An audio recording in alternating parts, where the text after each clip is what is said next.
as fofocas filosóficas aqui, né, André? Bom, vamos lá, galera. Tá gravando aí. Hoje nós vamos meio que concluir, Maiara, obrigada, museu. Turma boa aí de Deus. Nós vamos concluir hoje, e aí eu pediria ajuda, né, como sempre, eu sei que tem uma galera aqui que nos ajuda mesmo na leitura, tem outros que ficam meio, né, meio com vergonha, tem gente que queria ler, mas às vezes, sei lá, sente-se um pouco inibido, aí é normal. Então, no nosso livro, na parte 1, turma, eu gostaria que vocês abrissem aí na página 112, André, viu? Página 112. Eu até, turma, vou ver aqui com a coordenação, porque nesse mês de setembro, vocês ainda terão, se eu não me engano, deixa eu ajeitar aqui a câmera um pouco, porque eu não vou mostrar o quadro mesmo, não vou escrever no quadro. A gente ainda terá, creio eu, que um Bernoulli, bom? E aí, pela lógica, deve ir até ali a parte da Idade Média. Só que Idade Média, aqui no colégio, a gente vê na segunda série, viu? Aí talvez a gente precise adiantar, mas eu vou ver direitinho isso com o pessoal da coordenação. Que é, André, rapaz, vocês estavam falando de cachorro saindo. a bando de filósofos. Luísa, dia 4, mas dia 4 eu acho que é o de natureza. Não é isso, André? Vocês vão fazer o de natureza e matemática. Mas aí, Luísa, creio que ali por volta ali da terceira, quarta semana, finalzinho ali, Luísa, deve ter mais um, né, de humanas, beleza? Bom, vamos lá. Eu vou. Que tristeza, né, Luísa? Luísa, meu amor, daqui para frente, até outubro, vocês vão estar nessa dinâmica aí, né? De prova, trabalho. Ah, por falar nisso, tem alguém aqui, deixa eu ver quantas pessoas estão aqui agora. Tem alguém aqui que não. Nós estamos com 57, né? 57 alunos. Tem alguém aqui, galerinha, que não conseguiu entregar o trabalho, a atividade no prazo de ontem? Tem, Julinha? Alguns, inclusive, eu acho que o da Júlia, Júlia, daqui para frente, né? O da Júlia, sim, Júlia, eu acho que eu já até dei uma olhada. Teve alguns que ficaram excelentes, né? Assim, muito bons, os que eu já olhei. Bom, não devolvi nenhuma nota ainda, inclusive, estava muito sem poder mexer em mouse, esse negócio, né? Corrigir. Vocês vão me perdoando aí, talvez só para outra semana a gente devolve. E aí, eu acho que foi o teu, Júlia Amaral. A Júlia. Ou foi a Júlia Amaral ou a Júlia Castelo Branco, eu não lembro. Foi uma das duas Júlia. Tá.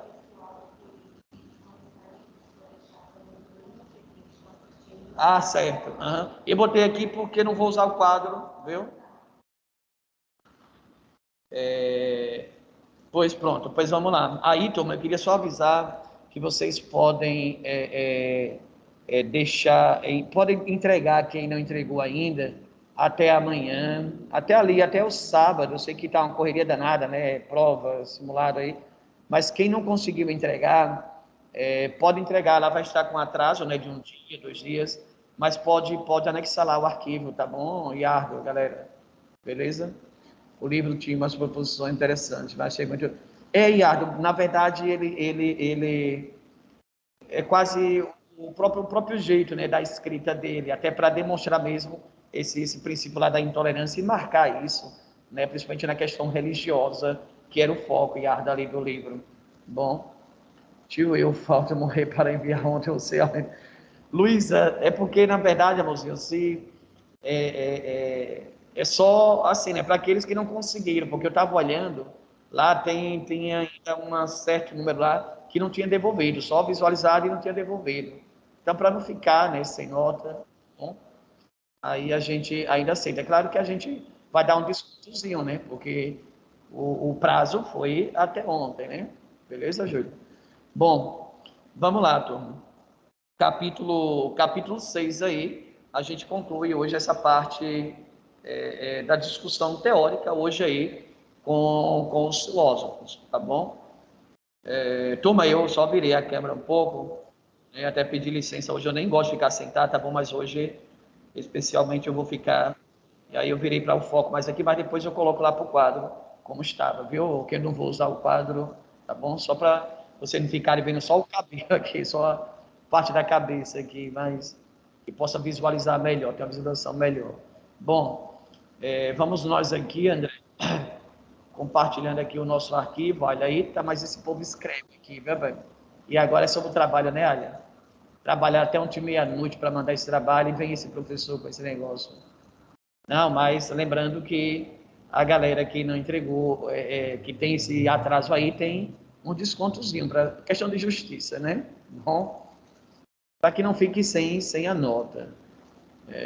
Os filósofos e a morte. Turma, há uma discussão, né?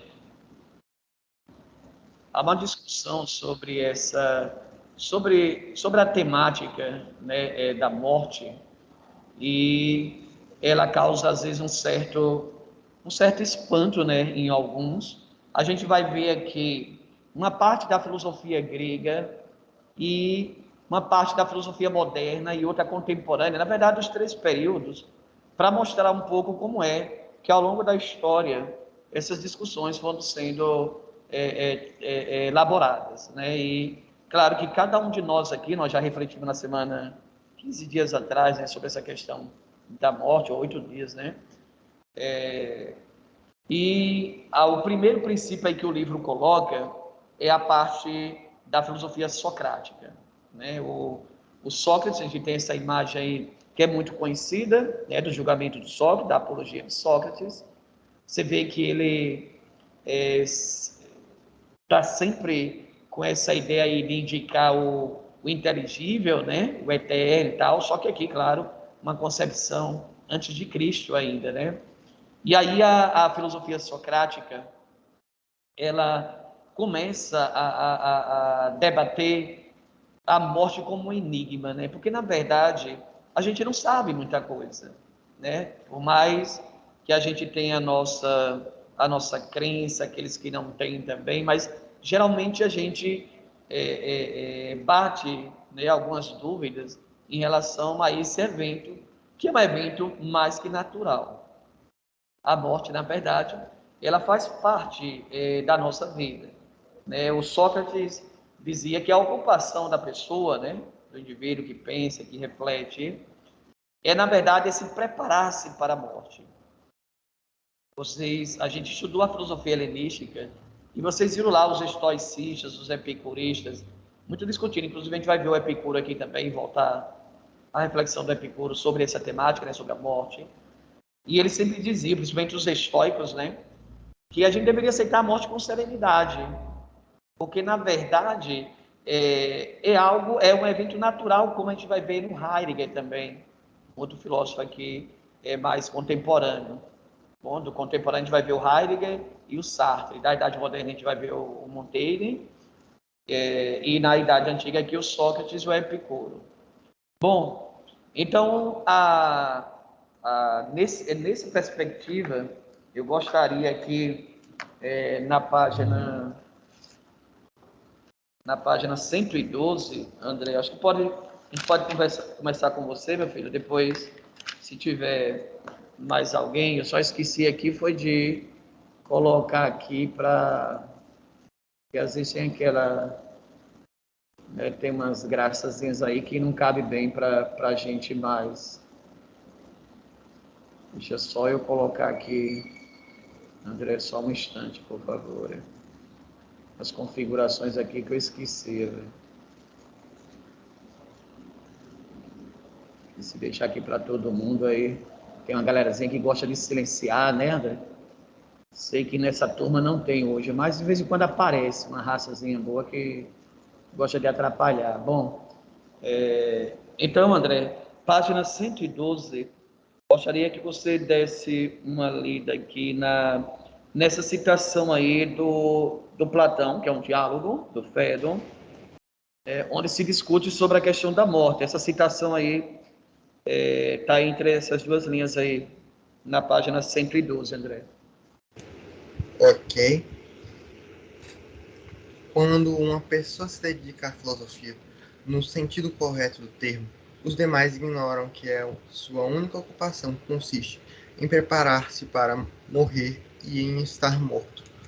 Se Se isso é verdadeiro, bem estranho seria que, assim pensando, durante toda a sua vida, que não tendo presente ao espírito, senão aquela preocupação, quando a morte venha a irritar-se com a presença daquilo que até então tivera presente no pensamento e de que fizera sua ocupação.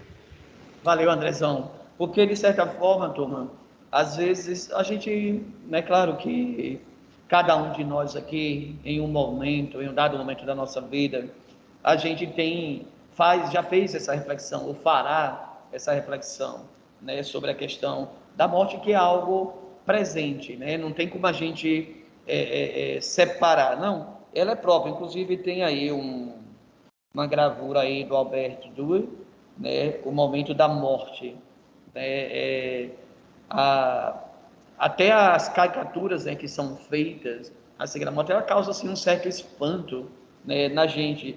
Só que a propósito, o propósito socrático aí, que é um propósito grego, na verdade, né, como todo, vai sempre nessa ideia de a gente se preparar, né, e ter essa certeza. O Heidegger é quem vai confirmar isso na filosofia contemporânea, dizer que a única certeza, na verdade, que nós temos, né, é que um dia nós vamos morrer. Isso é um dado certo. Por mais eu trouxe um vídeo aqui, mas depois a gente pode ver depois.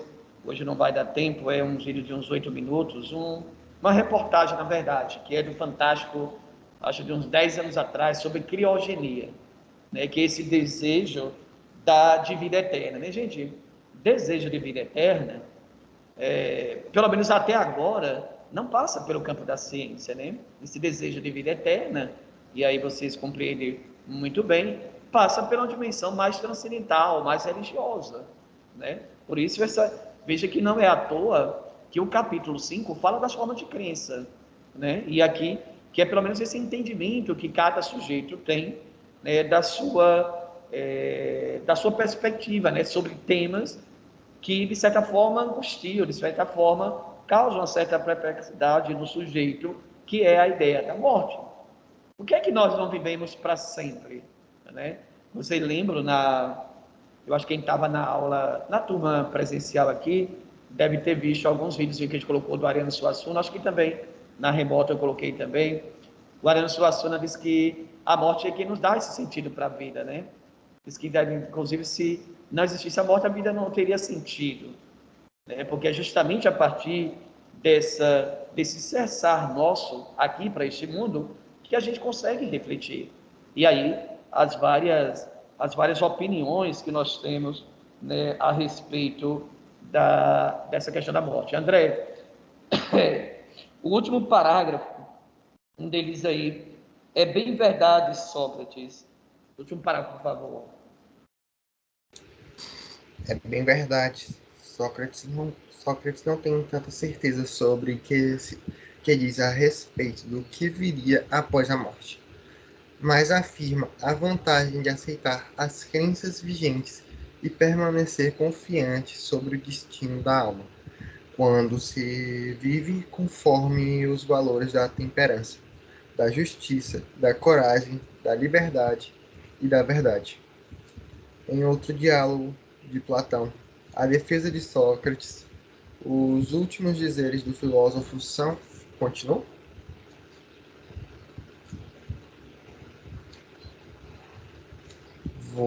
Vós também, senhores juízes, deveis bem esperar da morte e considerar particularmente esta verdade.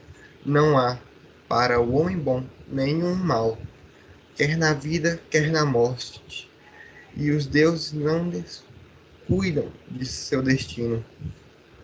O meu não é o efeito do acaso.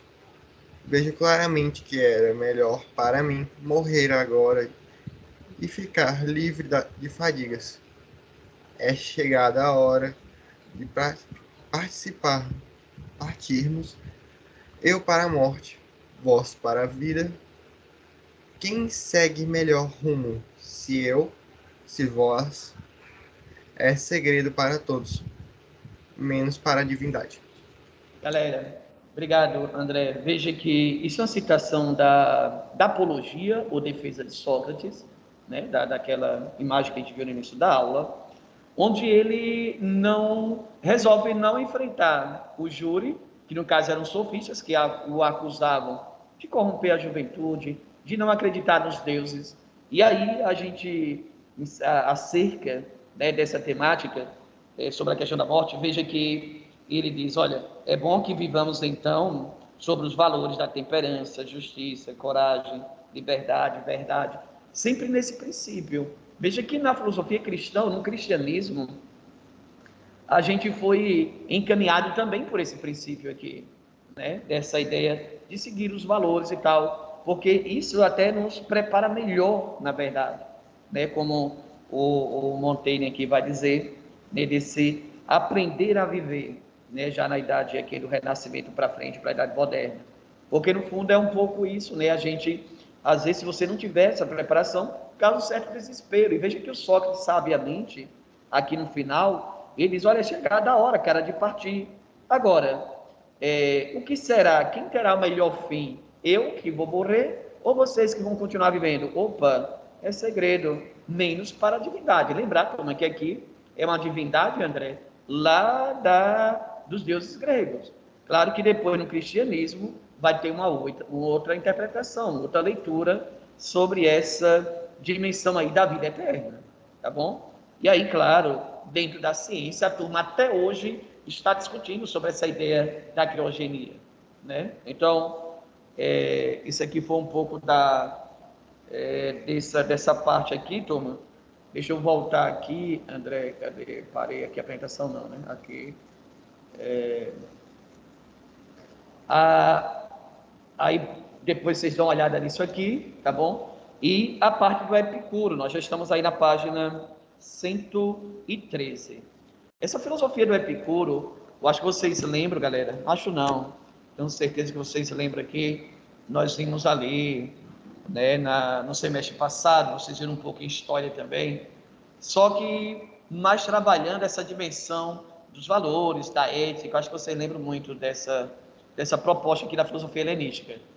Em relação à morte, o livro ele apresenta só Epicuro, mas também tem as considerações lá do estoicismo, né? O estoicismo mesmo, lá do Zenão, que vai influenciar também a filosofia cristã depois, né? Tem muito, eu já disse para vocês, que a filosofia cristã, o pensamento cristão, tem muito da filosofia helenística, que por sua vez tem muito da filosofia socrática, platônica, aristotélica, né? E o Epicuro vai nesse princípio de que a morte ela não significa nada, porque, como ele diz, quando ela chega, nós já não existimos mais.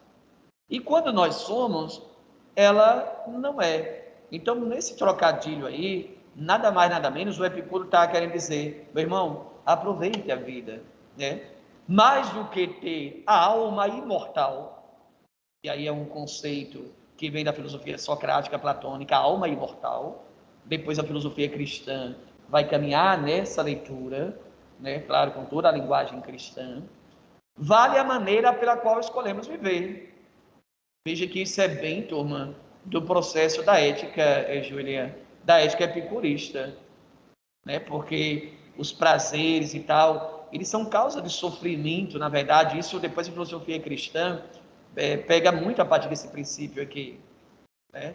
Porque essa ideia do hedonismo, a nossa sociedade hoje ela é hedonista, mas esse hedonismo, que significa o prazer de aproveitar bem a vida, deve se aproveitar com moderação, com prudência, com temperança, com justiça, seguindo os valores, seguindo os princípios, né? Esse é o ensinamento que veio da filosofia grega, passando aqui pelo helenismo, e que foi mais, digamos, disseminada, principalmente nos 14, 15 séculos da filosofia medieval, que vai ser muito pautada aí no ensinamento, né, do princípio desses valores.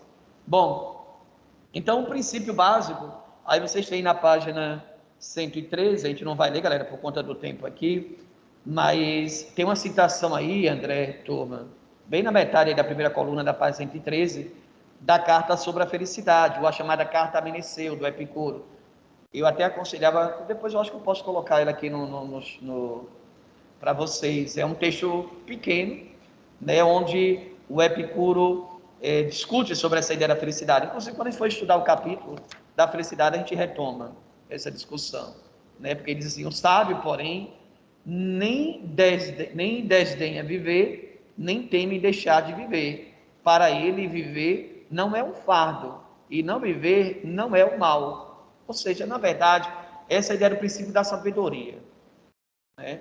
Que vai muito nortear a filosofia aqui epicurista, tá bom?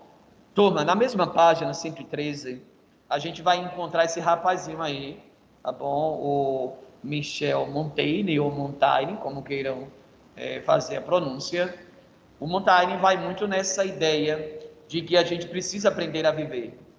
Tem algumas canções que alertam a gente para isso. É preciso mesmo saber viver, né? A vida em si, ela não é um bem nem um mal.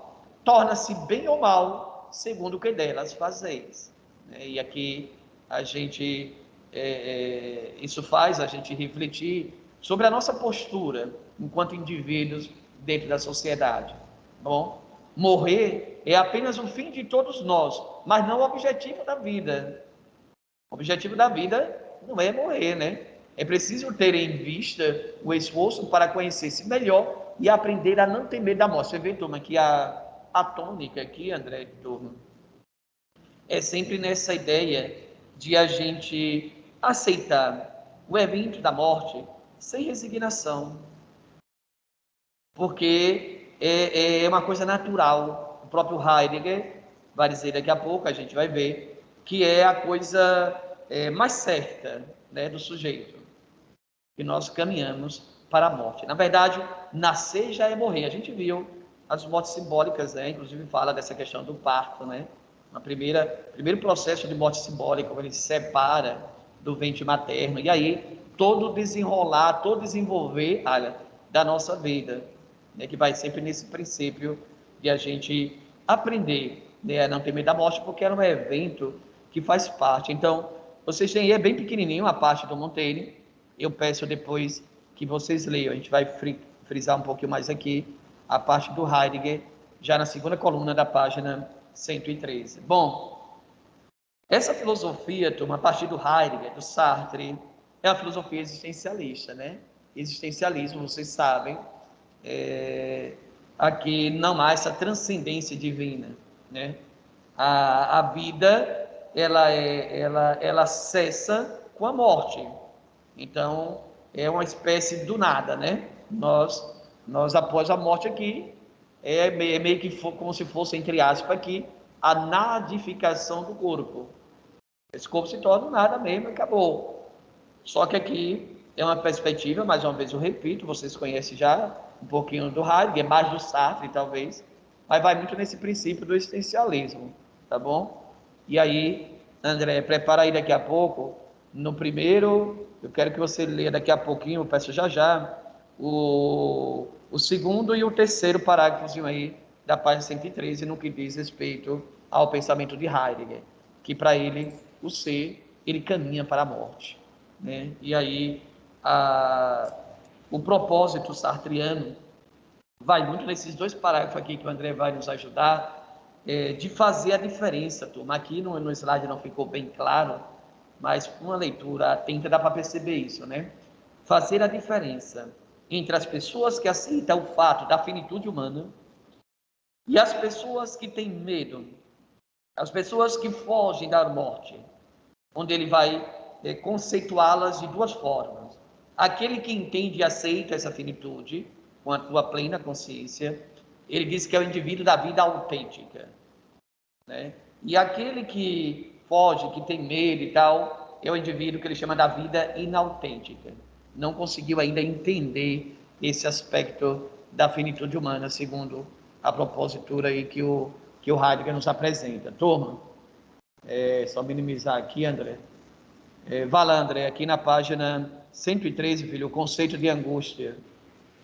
O conceito de angústia diante da morte não se confunde com o medo de morrer. Trata-se do sentimento de um ser que sabe existir para seu fim.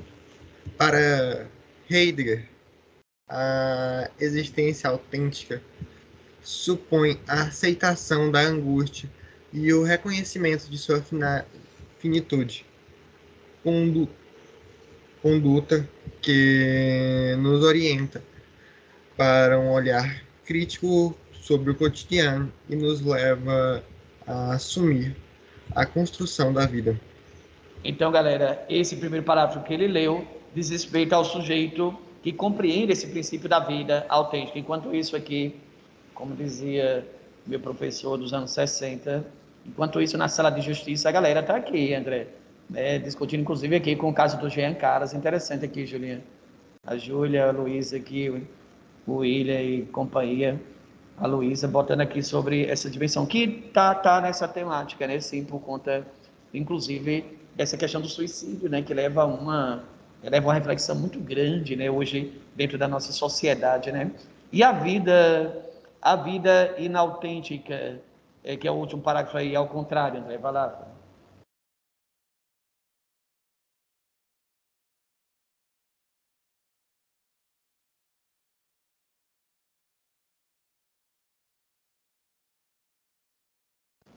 André, tá desligado seu microfone, né? Vai lá. Ao contrário, o ser humano inautêntico foge da angústia da morte, resguarda-se na impessoalidade, nega a transcendência e repete os gestos de todo mundo nos atos cotidianos. Para esse tipo de indivíduo, a morte está sempre na terceira pessoa. Ele percebe apenas a morte dos outros. A impessoalidade tranquiliza o indivíduo, porque o instala confortavelmente em um universo sem indagações. Ao recusar-se a refletir sobre a morte como um acontecimento que atinge cada um de nós indistintamente. Beleza, valeu, meu irmão. Obrigado mais uma vez, André. Fechou aí. Turma, desses dois parágrafos a gente vê essa explicação dele, né? Mas é bem simples. A autêntica é o indivíduo que reconhece. A inautêntica eu até vejo nos outros, como o André leu aí, mas ele não vê em si mesmo. Ele meio que foge, né? Quando a Júliazinha colocou aqui, né? Sempre tá, a nossa vida, na verdade, sempre varia, né, Júlia Castelo, nessa questão de momentos felizes e tristes. Mas depende de como lidamos com isso. Isso é verdade, Júlia. Ontem mesmo, né, eu presenciei um pouco isso. A gente tem toda uma rotina, né, André, programada para o dia. Eu já estava quase pronto para vir para o colégio na terça-feira. E de repente, cara, uma simples atitude lá que eu tive, né, em casa, mudou toda a minha rotina, né? E eu achando que estava sofrendo que só, meu irmão. Poxa, cara, uma dor danada. Aí quando eu chego lá no hospital, cara, eu encontro uma meninazinha bem pequena, com a dor talvez 10 vezes maior do que a minha, porque a dela, o cachorro meio que dilacerou dois dedos, arrancou, na verdade, né? Dois pedaços do dedo dela, da mão. Então aí você fica, poxa, às vezes, né, depende muito de quando nós encaramos, né? Você vai, poxa, mas por que ocorreu isso comigo? Meu irmão, são os eventos, né, da nossa vida que faz, na verdade, a gente refletir e pensar, né? Geralmente a gente não, na nossa, quando a gente está bem, né, e graças a Deus a gente está sempre bem, né, isso é bom, mas quando você se depara, cara, você passa uma hora, André, turma, uma hora, 2 horas dentro do hospital desse grande aqui em Teresina, e você vê o que é sofrimento, né? Você vê as pessoas e você começa a refletir também, né, sobre essa nossa existência mesmo, sobre o nosso fazer no dia a dia. Às vezes um eventozinho que ocorre na casa do André, na minha, muda toda a nossa rotina, e às vezes a gente começa tem gente que se desespera, né, Júlia? É um pouquinho isso mesmo. Aí a pessoa, não, mas deve vir aquele momento, né, o sofrimento. Eita, William. Aí, meu filho, realmente né? Aí já é outro departamento, aí é outro patamar, William, que tá melhorando, mas fora brincadeiras à parte, na verdade, turma, a gente conclui essa parte aqui sobre a morte com o Sartre. Deixa eu só voltar aqui, queria ficar conversando com vocês no chat aqui, mas o dever nos chama, viu, William? E aí, vamos ver aqui só a parte aqui do Sartre, André, né, que ele acha, o Sartre é totalmente ateu, né? O Heidegger é um pouco existencialista, mas ainda tem uma certa crença e tal, por conta da formação também, né, alemã dele, muito mergulhada nesse ciclo aí, dos pensadores alemães, alguns ateus, outros ligados, né, à proposta cristã, né, protestante e tal, que era muito forte aqui, né, na época, principalmente aqui no contexto da Alemanha. O Sartre, como francês aqui, mais liberal, ele é aquele sujeito que diz que, meu irmão, não existe nada após a morte, né? A morte significa todo esse cessar do nosso projeto, porque segundo ele, cada um de nós temos um projeto para a nossa vida, né? E ele, por isso que ele chama a morte de um absurdo, que ele imagina assim, poxa, mas o André estudou tanto, cara, dedicou a vida dele toda e tal, né? Passou toda a sua infância, adolescência aqui no ensino médio, passou toda a sua juventude na universidade, aí começou a trabalhar, mas de repente, pronto, acabou. Que absurdo isso, meu irmão, é a nossa existência, né? E aí para o Sartre, isso cessa todas as possibilidades do sujeito, né?